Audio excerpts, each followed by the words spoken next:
y muy buenas tardes. Bienvenidos y bienvenidas a Noticias 7. Les contaremos que existen varias reacciones que se están generando tras el anuncio de formar mesas negociadoras para alcanzar la paz entre Colombia y el Ejército de Liberación Nacional, ELN. Pero también vamos nosotros a saludar a nuestro compañero Gustavo Espinosa desde Guayaquil. Gustavo.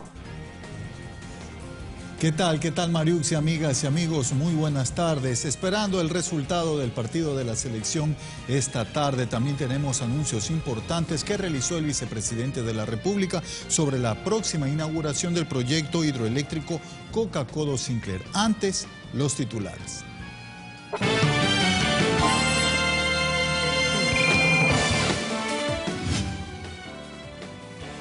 Quito será sede de negociaciones para la paz entre el Ejército de Liberación Nacional y el gobierno colombiano. El vicepresidente de la República, Jorge Glass, y representantes de CEPAL y Naciones Unidas presentaron hoy la Agenda Nacional de Energía 2016-2040.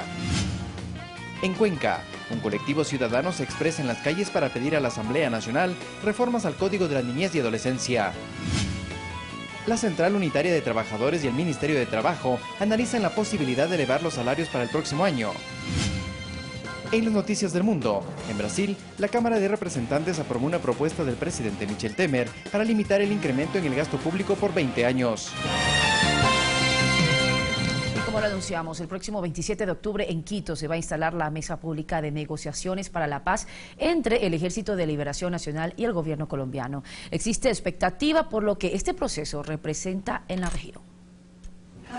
Así lo informó la noche de este lunes el canciller ecuatoriano. Luego de un largo proceso de más de 30 reuniones no oficiales, el camino para la paz entre el Ejército de Liberación Nacional y el gobierno colombiano es una realidad que sucederá en Quito. El 27 de octubre en Ecuador inauguraremos la primera mesa de diálogo público. Ecuador junto a países como Cuba, Chile, Venezuela, Noruega y Brasil representan los garantes en este proceso. Queremos agradecer la confianza de las partes en las gestiones y los buenos oficios del gobierno ecuatoriano. Las mesas de negociación tratarán temas como la sociedad en la construcción de la paz, dinámicas y acciones humanitarias y principalmente entrega de secuestrados, con una condición al respecto. Con 2 casos que se deben resolver antes del 27 de octubre. Organizaciones como ACNUR saludan este gesto de Ecuador, en donde se encuentra el mayor número de refugiados de este conflicto. Ecuador ha tenido un rol muy importante en lo que compete al mandato del ACNUR. Es un ejemplo a nivel mundial para lo que es en este momento la recepción de refugiados. Mientras que para el exmandatario colombiano y secretario de UNASUR, Ernesto Samper, este paso con el ELN se suma a un proceso de paz integral. Es la pieza que le faltaba para completar el proceso de paz en Colombia. Para Ecuador, estas negociaciones, tanto con las FARC como con el ELN, constituyen una oportunidad para el fomento fronterizo. Pero lo más importante en el tema de la frontera es el desarrollo y la presencia de los estados de forma integral, no solo del eje de seguridad, sino como un eje de desarrollo, de educación, de salud. Un delegado ecuatoriano acompaña este proceso de forma activa. Esa persona se llama Juan Meriguet, él está en este momento en Caracas, es una de las personas que sumilla el acuerdo de Caracas de hoy. El acuerdo contempla que tanto la mesa inicial como la etapa final se cumplan en suelo ecuatoriano como un hito histórico de las últimas líneas que se escriben al respecto de este conflicto en la región. César García, Ecuador TV. En Colombia, los familiares de las víctimas del ELN esperan que se logre pronto el proceso de paz. También se espera la liberación de 2 personas que continúan en manos de esa guerrilla. Tras conocerse el inicio de la fase pública de negociaciones entre el gobierno de Colombia y los delegados de la guerrilla del Ejército de Liberación Nacional ELN, las víctimas de esta organización respaldan un proceso de paz. Donde esperábamos esta noticia, han sido grandes los esfuerzos de la ciudadanía y de la sociedad civil y especialmente de la campaña Paz Completa, precisamente para que avanzaran las negociaciones entre el Ejército de Liberación Nacional y el Gobierno Nacional. El ministro del Interior, Juan Fernando Cristo, habló sobre el número de personas secuestradas por el ELN y anunció las liberaciones que se realizarán hasta el 27 de octubre. Había una lista inicial de 8 secuestrados y sobre esa lista se está trabajando, pero hay que confrontar la información. Antioquia es uno de los departamentos más azotados por el ELN, donde agrupa al menos 500 hombres. Sus habitantes esperan garantías para la no repetición de crímenes realizados por esta guerrilla. Lo que no hemos padecido profundamente los rigores de la guerra, los que la hemos vivido solamente en televisión, pues no hemos entendido. Yo invito a la sensibilización, a que comprendamos realmente que hay unas víctimas ahí que nos necesitan, hay unos campesinos que nos necesitan, hay unos indígenas que nos necesitan y nosotros tenemos que responderles como sociedad urbana y como sociedad civil. El presidente Juan Manuel Santos aseguró que los diálogos con el Ejército de Liberación Nacional darán a Colombia una paz completa. Las propuestas que surjan de este diálogo serán analizadas y discutidas. Los temas con los que se iniciarán las mesas de conversaciones son participación de la sociedad, democracia y transformaciones para la paz, víctimas, fin del conflicto y la implementación de lo acordado. Fanny Lara, Ecuador TV.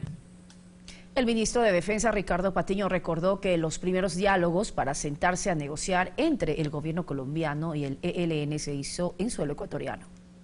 Esta es otra gran noticia, saber que el aporte, que ha sido siempre humilde, modesto, que nosotros hemos hecho para la paz en Colombia, está dando más resultados. Nuestro país, como ustedes lo conocen, esto lo informó el presidente Santos anteriormente, prestó su territorio para que ellos puedan desarrollar sus conversaciones. Lo hicieron también en algunos otros países y el Ecuador siempre estuvo acompañándolos a ellos. Siempre hacen negociaciones reservadas para ver si estarán en condiciones de negociar. Pero como ellos ya han acordado que están en condiciones de negociar y para eso han sido acompañados por muchos países hermanos, entre ellos el Ecuador, ahora han decidido comenzar las negociaciones. Y qué bueno que ellos hayan decidido que lo van a hacer en nuestro país, que sea el Ecuador ese refugio de paz, ese territorio de paz. Las negociaciones de paz entre el Ejército de Liberación Nacional y el Gobierno de Colombia serán en beneficio para nuestro país también. Esto debido a que Ecuador, por su cercanía, ha recibido a miles de refugiados e incluso compatriotas fueron secuestrados por ese grupo armado fundado en el año 1964.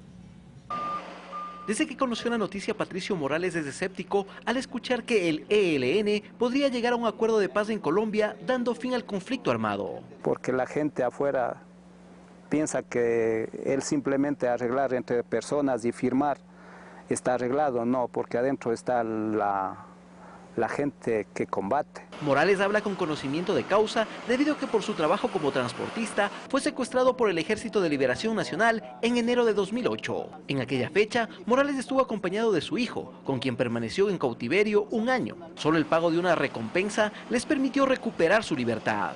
El momento que usted está encerrado ahí con esa gente, pues tiene que vivir, no echarse a morir. El testimonio de este ecuatoriano es solo uno de las más de 6.700 personas que fueron secuestradas por el ELN entre los años 1978 y 2015. Es por ello que, a pesar de su relato, el anuncio de que los diálogos continuarán en Ecuador es considerado como alentador para el expresidente de Colombia, Ernesto Samper, quien en su administración también generó un acercamiento con la guerrilla. El ELN tenía un radio de acción muy doloroso, que era la voladura de oleoductos y de gasoductos. Esa fue su principal actividad, no solamente militar, sino también de financiamiento. Este grupo, fundado en julio de 1964, tuvo su mayor apogeo entre 1983 y 1984, mientras que desde 2002, varios de sus integrantes comenzaron a desmovilizarse. Se estima que actualmente cuentan con 1.500 efectivos, un debilitamiento que ha sido clave para lograr acuerdos. Si en este examen concluimos que no son necesarias las armas, tendríamos la disposición de considerar si dejamos de usarlas. Los diálogos como tal iniciaron el 27 de enero de 2014, con Ecuador como garante fundamental de este proceso, que precisamente continuará en nuestro país desde el próximo 27 de octubre. Alex Llanos, Ecuador TV. Y esta mañana, en el segundo día de sesión extraordinaria de la Corte Interamericana de los Derechos Humanos, sus miembros analizaron el caso Acosta y otros versus Nicaragua, que se refiere a la supuesta falta de investigación del asesinato de Francisco García Valle, esposo de la defensora de derechos humanos María Luisa Acosta. A partir de la 1 de la tarde se dio inicio al caso de los trabajadores cesados de Petroperú y otros en contra del Estado peruano. La demanda se basa en la presunta falta de respuesta judicial efectiva frente a despidos colectivos efectuados por entidades públicas en la década de los 90. Estas diligencias son públicas y se desarrollan en la sede de UNASUR en la mitad del mundo. Más temas de interés para el gobierno nacional. Uno de los objetivos principales para reformar la seguridad social de la fuerza pública es lograr equidad entre todos sus miembros, ya sean oficiales o miembros de tropa. Las reformas a dicho sistema se debatirán este jueves en el Legislativo. El proyecto de ley reformatoria de la Ley de Seguridad Social de las Fuerzas Armadas y de la Policía Nacional tiene 92 artículos. Es una parte que va específicamente para los nuevos integrantes que ingresen luego de la vigencia de esta ley y otra parte que va para los antiguos. El proyecto trata aspectos puntuales, por ejemplo, la conformación del Consejo Directivo tanto del ISFA como del ISPOL. En el caso del Instituto de Seguridad Social de las Fuerzas Armadas, ISFA, estará conformado por el ministro de Defensa o su delegado, o un delegado del jefe del Comando Conjunto de las Fuerzas Armadas, un delegado por cada comandante de fuerza y 2 representantes del personal en servicio pasivo. Dichos integrantes deben contar con estudios de tercer nivel y experiencia en el tema. En el momento en que nosotros tenemos personal capacitado, estamos diciendo que tanto ISFA como ISPOL van a tener una mejor y mayor rentabilidad. Otro cambio será su director general. Actualmente este cargo lo ocupa un alto oficial. El gobierno propone que sea un civil o un militar, pero con 5 años de experiencia en seguridad social. Otro de los cambios importantes para el Ejecutivo es en el seguro de vida y accidentes. Actualmente, si un miembro de tropa fallece, su familia recibe $31.110. Con la reforma, este rubro se incrementaría a $50.000, mientras que los familiares de los oficiales reciben $49.809. Si se aprueba el proyecto, la nueva cifra será también de $50.000. Igualdad también para sus familias. La asambleísta Marlely Vázquez, presidenta de la Comisión de los Derechos de los Trabajadores y Seguridad Social, señala que las reformas se han realizado basándose en estudios técnicos. En ningún momento estamos quitando el régimen especial de seguridad social y existe ¿por qué? Porque tanto policías como Fuerzas Armadas se pueden retirar a una edad mucho más temprana que los civiles, se pueden retirar de 40 a 42 años. Por su parte, el ministro de Defensa, Ricardo Patiño, afirma que con este proyecto se quiere lograr equidad al interior de las Fuerzas Armadas y de la Policía Nacional. Alcanzar justicia, alcanzar un nivel de equiparación adecuada entre los beneficios, entre las prestaciones que tienen los ciudadanos de este país. José Luis Quinteros, Ecuador TV.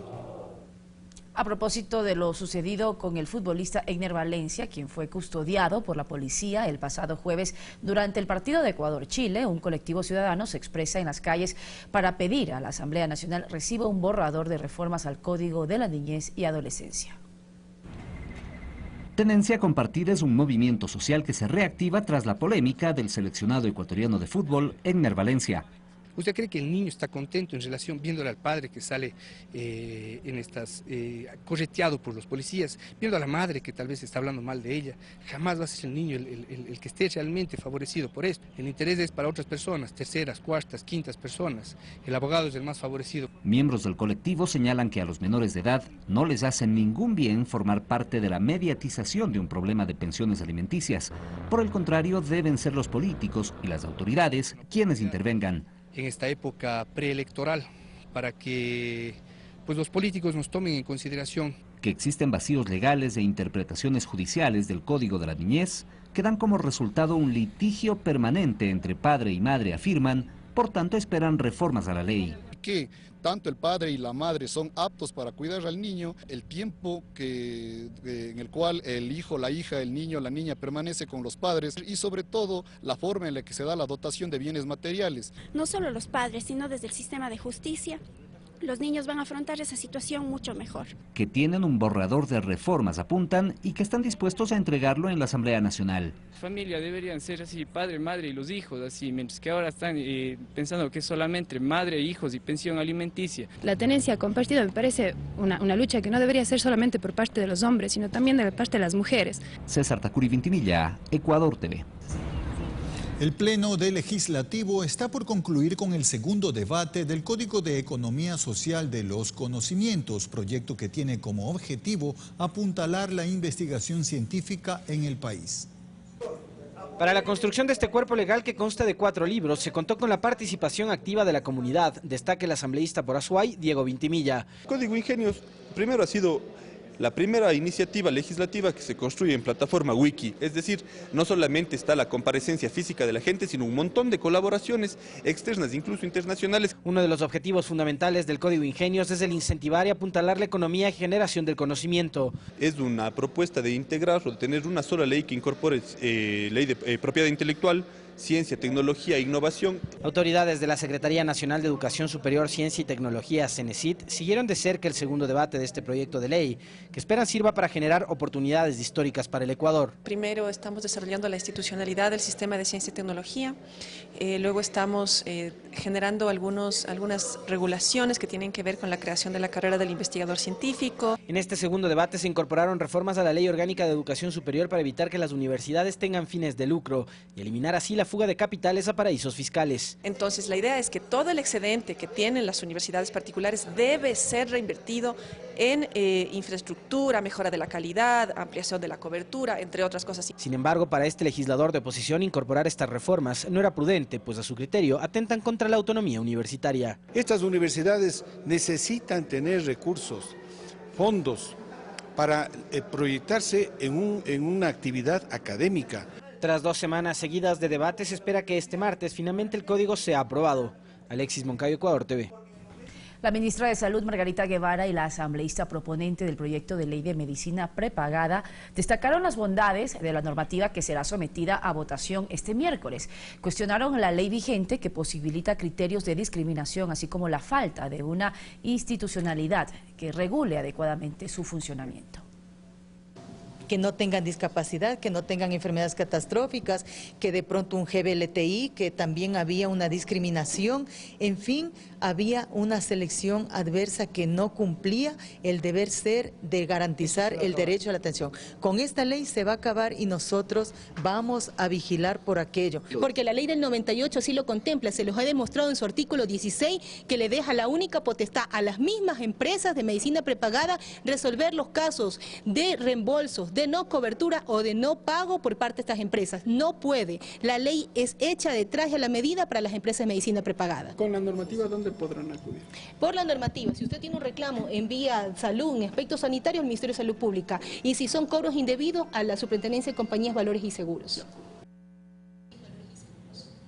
La Comisión de Relaciones Internacionales de la Asamblea Nacional aprobó este lunes el informe respecto al proceso precontractual y contractual de la adquisición de los 7 helicópteros DRU para la Fuerza Aérea Ecuatoriana. En el documento se concluye que los presuntos hechos de corrupción en la adjudicación del contrato no han podido ser corroborados en el transcurso de la investigación, aunque sí se encontraron fallas administrativas, financieras y operativas. Hacemos una primera y muy breve pausa, Marius. Al regresar les contaremos sobre la agenda que cumple el presidente Rafael Correa cuando visitó el norte de la provincia de Manabí. Con esto y más, ya volvemos.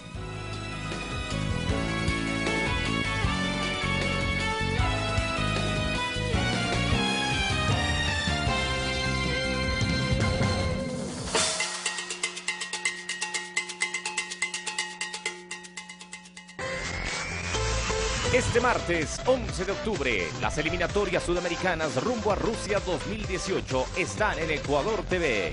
Colombia frente a Uruguay, a partir de las 15 horas, solo por Ecuador TV. Somos fútbol.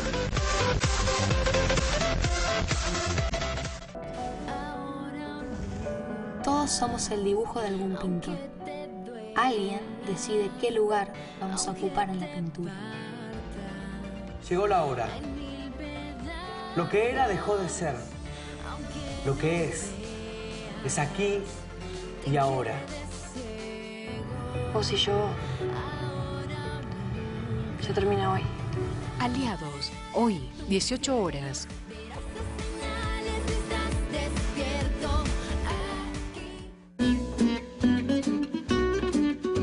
Si tienes billetes con daños severos, cinta o masking, que están bastante dañados o muy rotos, o parchados con otro material, debes cambiarlos por nuevos, solo hasta el 15 de octubre en el Banco Central, o depositarlos en tu banco o cooperativa hasta el 10 de octubre.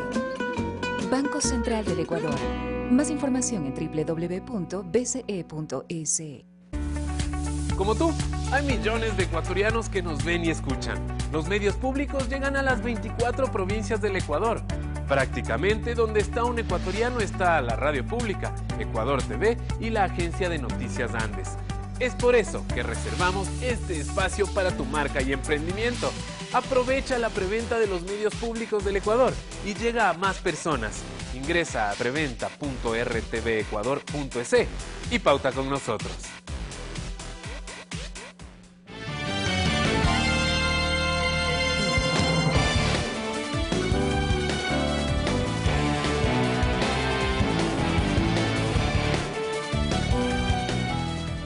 Estamos de regreso con más información. Como lo anunciamos antes de la pausa, el presidente Rafael Correa visitó el norte de la provincia de Manabí, donde recorrió obras viales como parte de la reconstrucción. Correcto, Mariuxi, sí, desarrolla el primer mandatario de los ecuatorianos su agenda este día en una de las provincias más afectadas por el terremoto del 16 de abril, donde el gobierno permanece con obras. Con la alegría de los estudiantes de la unidad educativa Magali Manson del Valle, fue recibido este martes el presidente en Chone, cantón de Manabí. Luego de visitar esta escuela provisional que reemplaza la afectada por el terremoto, se dirigió a la vía Chone, Bahía de Caracas, donde realizó un recorrido en la carretera. Obviamente estamos reconstruyendo la vialidad de Manabí, de Esmeraldas, como en todo el país, ¿no? Pero aquí vamos más aceleradamente reparando los daños que ocasionó el terremoto. Y también esta vía la habíamos empezado antes del terremoto, terminándola ya, ¿no? Son de gran calidad las escuelas, las tienen impecables, los maestros muy comprometidos, los chicos muy bien con muy buen comportamiento, se los ve bien presentaditos, cuidando la escuela, entonces da mucha alegría. 27.7 kilómetros de carretera son las que se están reconstruyendo y que favorecen a cientos de habitantes de Tosagua, Chone y Sucre. Que prácticamente esta vía estaba botada y ojalá que el presidente ahorita que está aquí se dé cuenta que esa vía es muy importante porque deslaza a Tosagua y es una vía corta para hacer un cruce a Bahía, a Chone, a San Antonio, todo. Entonces sí es bonito y lindo verlo al presidente aquí. La agenda del primer mandatario seguirá con la visita en la construcción de viviendas y luego disfrutará del partido de la TRI junto a los damnificados del terremoto en Bahía de Caracas. Se ha evidenciado esa voluntad y esa justicia que se está dando con Bahía de Caracas. Tenemos obras importantes como el acceso de kilómetro 8 hasta Bahía, tema de agua potable, el tema también de la redistribución de agua, tanque de almacenamiento. Desde Bahía de Caracas, con imágenes de Elías González, Kerly García, Ecuador TV. Y hoy se presentó la Agenda Nacional de Energía 2016-2040. El acto fue presidido por el vicepresidente de la República, Jorge Glass, y representantes de CEPAL y Naciones Unidas. Con la finalidad de tener un sector energético sostenible que promueve el bienestar ciudadano y el desarrollo productivo del Ecuador, el Ministerio Coordinador de Sectores Estratégicos presentó los 5 objetivos de la Agenda Nacional de Energía, que se implementará por los próximos 24 años. Es un documento de política pública que será un marco general para el establecimiento de políticas de Estado hasta el año 2040. Se enmarca en la Constitución de la República y en los planes del sector y del país. Entre sus ejes se plantea alcanzar un sector energético íntegramente planificado, equitativo e incluyente, que el país tenga soberanía y seguridad energética, entre otros puntos. Se convierte en la base del desarrollo energético y de todo el sistema productivo a largo plazo para todos los ecuatorianos.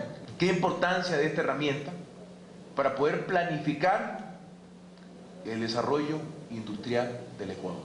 El oficial asociado de CEPAL, Gabriel Pérez, destacó la importancia de diversificar la matriz energética y el interés de esta agenda de impulsar su integración.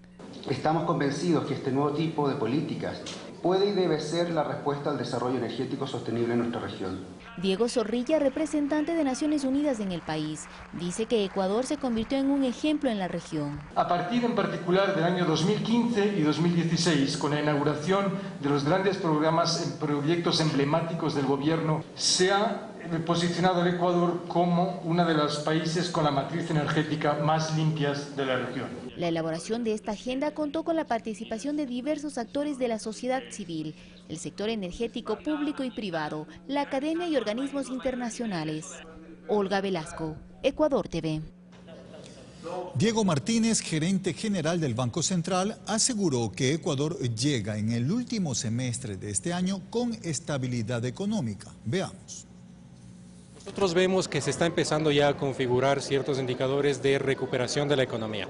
Hemos dicho siempre que el shock externo que sufrimos fue sumamente fuerte y evitamos que se transforme en una crisis de grandes proporciones. Vemos ya algunas variables, depósitos, crédito, recuperación del precio de crudo, que empiezan a mostrarnos recuperación, así también como por ejemplo indicadores de confianza del consumidor, las encuestas mensuales que hacemos sobre las expectativas del sector empresarial, nos muestran que ya hay un mejor sentimiento de cómo va a ir la economía.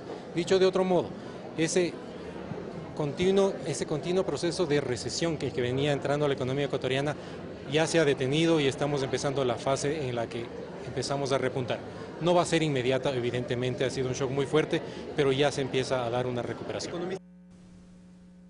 Las autoridades del Ministerio de Trabajo, así como de la Central Unitaria de Trabajadores, ya analizan la posibilidad de incrementar los salarios para el próximo año. Incrementar el margen de remuneraciones salariales para 2017 es un tema que, a decir del ministro de Trabajo, Leonardo Berresueta, se analiza desde el pasado mes de septiembre a través de una de las comisiones del Consejo Nacional de Trabajo y Salarios. En esa comisión técnica ya están trabajando en el análisis económico. Le hemos pedido apoyo al INEC, le hemos pedido apoyo al Banco Central, hemos pedido apoyo al Ministerio de Finanzas, al Ministerio Coordinador de Política Económica, para que en su momento determinado el Consejo debata y establezca lo pertinente. Asimismo, según las autoridades, dentro de este Consejo, conformado por representantes de los empleadores, trabajadores y Ministerio del Ramo, ya se han efectuado 4 reuniones de análisis donde se han estimado los aspectos socioeconómicos que actualmente afectan a la clase laboral y cuya mayoría hace frente con los $366 que comprende el salario básico unificado. Es importante establecer que vamos a hacerlo con absoluta responsabilidad tomando en cuenta la situación actual. Y sabemos perfectamente que en esta década siempre a inicios de año se ha notificado y se ha establecido un nuevo salario básico siempre incrementado. De su parte, las y los trabajadores están a la expectativa de conocer tales previsiones económicas para el próximo año. Nosotros hemos venido hablando de los índices a través del INEC, del Banco Central. Consideramos de que para proteger el empleo debería ser un incremento que realmente permita mejorar las condiciones y recuperar el poder adquisitivo de los trabajadores. Si un trabajador bien remunerado, pues va a ser un trabajador que va a dar mucho más. Estos temas fueron tratados de forma paralela dentro del segundo Congreso Iberoamericano del Derecho Laboral, desarrollado al sur de Guayaquil y en el que nuestro país como anfitrión expuso sus logros en materia laboral. En Guayaquil, Tyron Lino, Ecuador TV. Los integrantes del Consejo Sectorial sesionaron en la provincia de Santo Domingo de los Áchilas y abordaron la construcción del Instituto Tecnológico Superior, los cambios positivos dentro del SECAP y demás obras que aportarán al fortalecimiento de la educación. El Consejo Sectorial de Conocimiento y Talento Humano sesionó en Santo Domingo de los Áchilas. El objetivo, abordar temas relacionados al desarrollo de la educación en la provincia. Uno de ellos, la construcción de la Universidad de las Fuerzas Armadas. También se resaltó la importancia del Instituto Tecnológico Superior, que actualmente se encuentra en su etapa final de construcción. De alcance territorial, uno de los más, si no me equivoco, creo que es el más grande del país, de acuerdo a los formatos estandarizados que tenemos de los institutos tecnológicos superiores, y que estará listo para ser inaugurado hacia finales de este mes. Se anunció además la construcción de la unidad educativa Guardiana de la Lengua, que acogerá a 1.140 estudiantes de la comunidad sáchila. Una vez que ya hubo el acuerdo con las comunidades, pues ya se procede a poner ya prácticamente la primera piedra para el inicio de esta construcción, que pues es una escuela donde prácticamente va a unir a todas las comunidades. Andrés Arauz, ministro de esta cartera de Estado, precisó los cambios positivos dentro del SECAP. Para poder tener no solo cursos de capacitación, como había sido una tradición, una presencia fuerte de SECAP en la provincia, sino también ya educación superior, con tecnicaturas, con tecnologías. Finalmente se informó que las certificaciones constarán ahora en el portal de la CENESID, a fin de dar mayor validez a las certificaciones de los trabajadores de la provincia. Desde Santo Domingo de los Áchilas, Jennifer Ramón, Ecuador TV. Y el Instituto Ecuatoriano de Seguridad Social, a través de la Unidad de Afiliación y Cobertura de Pichincha, verificó las obligaciones patronales correspondientes al periodo 2008-2015 de la Universidad Andina Simón Bolívar, con sede en Quito. Tras realizar este proceso, se determinó que el Centro de Estudios Superiores reportó variaciones de sueldos, generando una glosa de $2.108.562. Además, recopiló información correspondiente a roles de pago de trabajadores de planta, contrato y construcción, así como de personal que presta sus servicios profesionales, registrándose una diferencia en los salarios. A través de la Cancillería, el IES solicitó que la universidad remita el listado del personal de planta o contrato que se acogió a la jubilación. Actuamos bajo el paraguas de la ley, ¿no? Si es que no importa, aquí no vemos ni nombre ni apellido.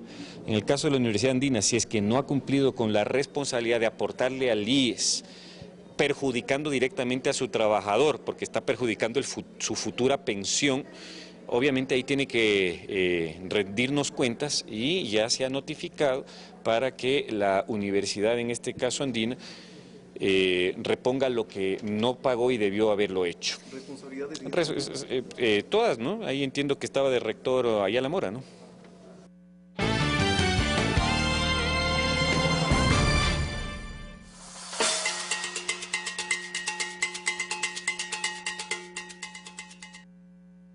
Emisor.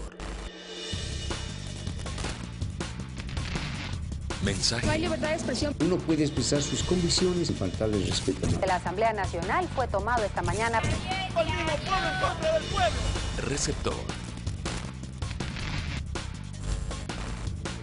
¿Cómo usted interpreta los mensajes? A contramano, próximamente. Ecuador TV, somos todos. Pulso Político. Continúa con los especiales rumbo a Carondelet 2017.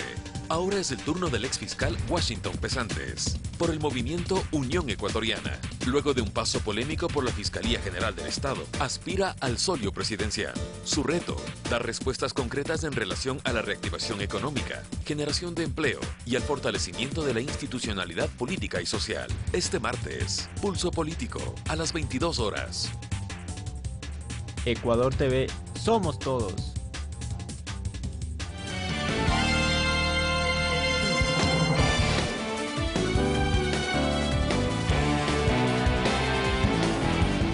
Retomamos la información, Mariuxi, amigas y amigos, para hablarles de la recuperación del tren ecuatoriano y cómo continúa impulsando la economía del país y uniendo a las comunidades a través de las diferentes rutas y servicios. Vamos a conocer precisamente una nota preparada por Ecuador TV. Desde la reapertura del ferrocarril ecuatoriano, la economía de diferentes comunidades se ha dinamizado. Y es que en cada una de las paradas del tren usted podrá encontrar a mujeres y hombres emprendedores, quienes exponen sus productos a propios y extraños. Deliciosos chocolates, artesanías, manualidades, entre otros, forman parte de los servicios que ofrece el Tren Ecuador. Es el acabado que le doy a mis productos, porque son, modestia aparte, únicos en el país, sí. Entonces, como estamos con salvaguardas, estamos aprovechando sacar lo nuestro. Nuestra asociación se llama Unocase, en la cual hacemos chocolates orgánicos, con cacao nacional fino aroma. Cada uno de los visionarios son debidamente capacitados. De esta manera, Tren Ecuador apoya a más de 5.000 empleos directos e indirectos en las localidades de la vía. La propuesta incluye a diversas provincias. A este grupo se unen también emprendedores de Manabí, que con el rompope hecho a base de cacao trabajan día a día para seguir levantando su tierra después del terremoto. Y gracias al Tren Ecuador estamos aquí, que nos están también apoyando para nuestro emprendimiento. El tren ofrece rutas como la nueva ruta del cacao, Tren Costa Sierra, Tren de la Dulzura, expediciones fijas con 9 aventuras únicas y tren crucero. Estas y otras actividades turísticas son promovidas por el Ministerio del Ramo. Y también es una excelente opción para conocer la costa y los Andes del Ecuador, ¿no? Dos de las 4 regiones que tenemos en el país de los 4 mundos. Conozca más de la costumbre y gastronomía de las diferentes comunidades. Además, disfrute de los hermosos paisajes de costa y sierra a bordo del tren crucero, una forma diferente de descubrir el Ecuador. Porque es un patrimonio de todos los ecuatorianos que hemos recuperado para recorrer desde la costa hasta la sierra, como ocurrió cuando arrancó el tren, ¿no? Que unió el país y nos hizo a todos más cercanos. Para mayor información de rutas, costos, días y horarios de servicio, digite www.trenecuador.com. El tren crucero ha sido reconocido como el mejor tren de lujo de América del Sur en el 2014, 2015 y 2016. Modernas máquinas y antiguas locomotoras a vapor, bellamente restauradas, mezclan estilos coloniales y republicanos, garantizando un servicio personalizado a sus pasajeros en cada uno de los recorridos. Guadalupe Ayoví, Ecuador TV.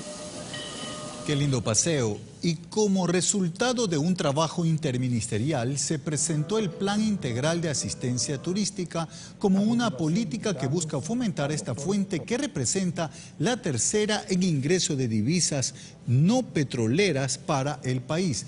Este instrumento pionero en la región permitirá ofrecer un servicio turístico de calidad, pero sobre todo protegerá a los visitantes extranjeros, de forma articulada mediante ejes como seguridad ciudadana, salud e higiene.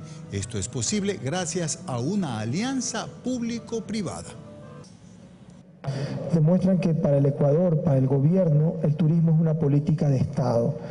Lo hemos puesto en un manual, lo hemos trabajado todo en conjunto, hemos unido todas las experiencias y los esfuerzos, la policía, el EQ911, el Ministerio de Salud, la Secretaría de Riesgos, el aporte del sector privado, etcétera, enfocados en convertir este país cada vez más atractivo para un turista, que pueda, como hemos visto en los testimonios, sentirse seguro, fotografiar, desplazarse por nuestros parques protegidos, por nuestras áreas protegidas nacionales, con total seguridad de que va a ser rescatado si sufre un accidente, que tiene guía, que tiene cómo comunicarse, que la policía está para proteger, para prevenir.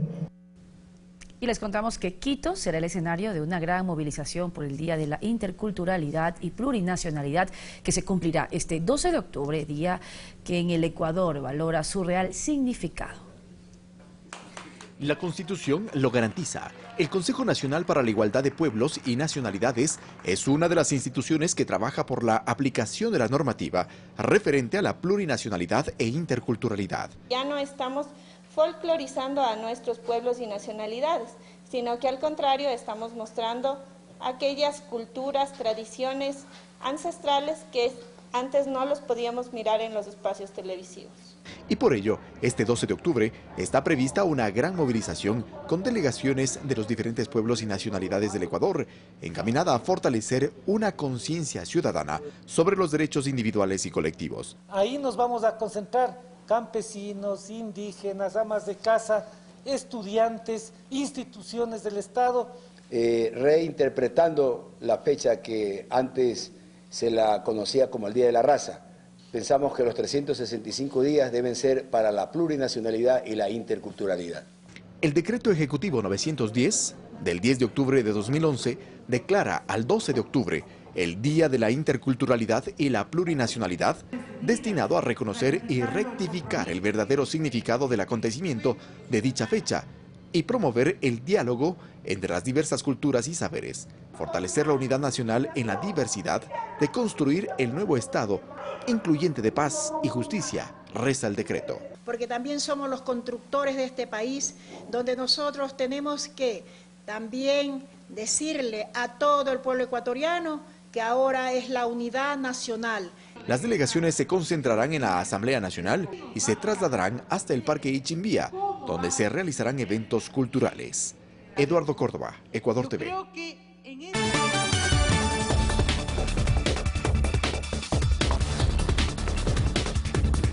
En Brasil, la Cámara de Representantes aprobó una propuesta del presidente Michel Temer para limitar el incremento en el gasto público por 20 años, medida que afectará a los programas sociales como educación, salud y sanidad. Tras 9 horas de debate, la Cámara de Diputados de Brasil aprobó en primera instancia, con 366 votos a favor y 111 en contra, la enmienda constitucional 241. Esta ley fija un límite en el aumento del gasto público por un periodo de 20 años. Establece además que solo podrá incrementar ligeramente en el mismo valor equivalente al porcentaje de la inflación. Los diputados del Partido de los Trabajadores aseguran que la normativa afectará a las políticas sociales impulsadas en los gobiernos de Lula da Silva y Dilma Rousseff. Cada año se van a reducir los recursos para habitación, educación, salud, y ellos liberan las ganancias del capital financiero. El congelamiento de los gastos sociales busca reducir el presupuesto en sanidad y educación. El gobierno, en cambio, defiende la medida, asegura que ayudará a recuperar la confianza en el mercado. Así lo ha manifestado en los medios de comunicación, donde se inició una campaña para obtener el respaldo de la ciudadanía, un hecho que es cuestionado. El gobierno habla de economizar y gasta millones en publicidad para hacer campañas en los medios. El gobierno convocó a una comida con los parlamentarios y hoy se supo que el gobierno está incluso amenazando principalmente a los del PMDB, que si no votan por él van a ser expulsados del partido. En la enmienda se incluye además que el salario mínimo se mantenga en $275 sin opción a ser revisado. Para que estas propuestas entren en vigencia se necesita que sea aprobada por una mayoría en la Cámara Baja y 2 en el Senado. Fanny Lara, Ecuador TV. Y esta mañana se reunieron en Argentina los delegados de la Confederación General del Trabajo y representantes del gobierno del presidente Mauricio Macri para encontrar soluciones a sus peticiones desde el sector laboral. Al momento no hay consensos en el tema de un bono de fin de año para los trabajadores estatales y privados, por lo que amenazan con un paro nacional. Este miércoles se cumple el plazo de 10 días para negociar.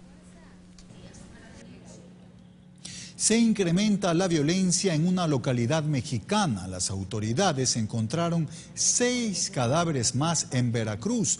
Los cuerpos tenían signos de haber sido brutalmente golpeados. Esta ola de violencia está relacionada directamente con la pugna entre cárteles de la droga. El hecho ocurrió en el mismo sitio donde el pasado fin de semana se encontraron los cuerpos de 3 jóvenes asesinados. El presidente de Rusia, Vladimir Putin, canceló su visita a Francia programada para el 19 de octubre después de que su homólogo François Hollande le pidió una reunión para hablar sobre el bombardeo que este país ejerce sobre Siria. Desde el Kremlin se informó que se pretende construir una base naval permanente en el puerto sirio de Tartus. Por su parte, las fuerzas leales al presidente Bashar al-Assad amenazaron a los Estados Unidos en caso de que esta nación intente atacar en Siria. En Venezuela, la oposición y el oficialismo se preparan para una nueva jornada de movilizaciones, mientras que la empresa Samsung suspende oficialmente la producción y venta del Galaxy Note 7. Más noticias en el siguiente resumen. Este miércoles el oficialismo y la oposición en Venezuela medirán fuerzas en una nueva movilización a favor y en contra del régimen. Desde el gobierno se realizarán mesas de análisis para el presupuesto de 2017, mientras que la Mesa de la Unidad Democrática denunció que en el Tribunal Supremo de Justicia se pretende suspender el proceso de revocatoria de mandato del presidente Nicolás Maduro. La oposición venezolana fracasó totalmente. Y además, te puedo decir, no tienen capacidad para gobernar y dirigir Venezuela, no la tienen. Un tiroteo entre la policía y presuntos delincuentes en Río de Janeiro dejó 3 muertos en las favelas cercanas a Copacabana e Ipanema. El enfrentamiento ocurrió durante una persecución a miembros de bandas vinculadas con el narcotráfico. Uno de ellos fue alcanzado por un disparo y rodó por un barranco. 5 personas fueron detenidas. En Chile, miles de personas marcharon en Santiago para reclamar la liberación de los mapuches que se encuentran detenidos como resultado del conflicto indígena que los enfrenta al Estado por tierras que consideran propias y que fueron entregadas a empresas privadas. La movilización finalizó con varios detenidos tras los enfrentamientos con la policía que los reprimió con agua. El Samsung Galaxy Note 7 quedó oficialmente fuera del mercado. El fabricante surcoreano anunció la suspensión de la producción y venta de su modelo estrella de alta gama. Recuperará los que han sido ya vendidos y pide a sus usuarios que apaguen sus móviles. La decisión se tomó tras no poder hacer frente a la crisis desatada por los problemas de su batería, que ha provocado que muchas unidades se incendien espontáneamente por sobrecalentamiento. El teléfono ha desatado una verdadera crisis en la compañía, que perdió de golpe un 8% de su valor en la bolsa. Fanny Lara, Ecuador TV. Noticias también de la tecnología en este resumen, Mariuxi. Llegamos al final de esta jornada informativa. Así es, Gustavo. Muchísimas gracias a todos ustedes, como siempre, por informarse con Ecuador TV. Recuerden, más noticias a las 7 de la noche. Los esperamos. Buen provecho. Pasen bien.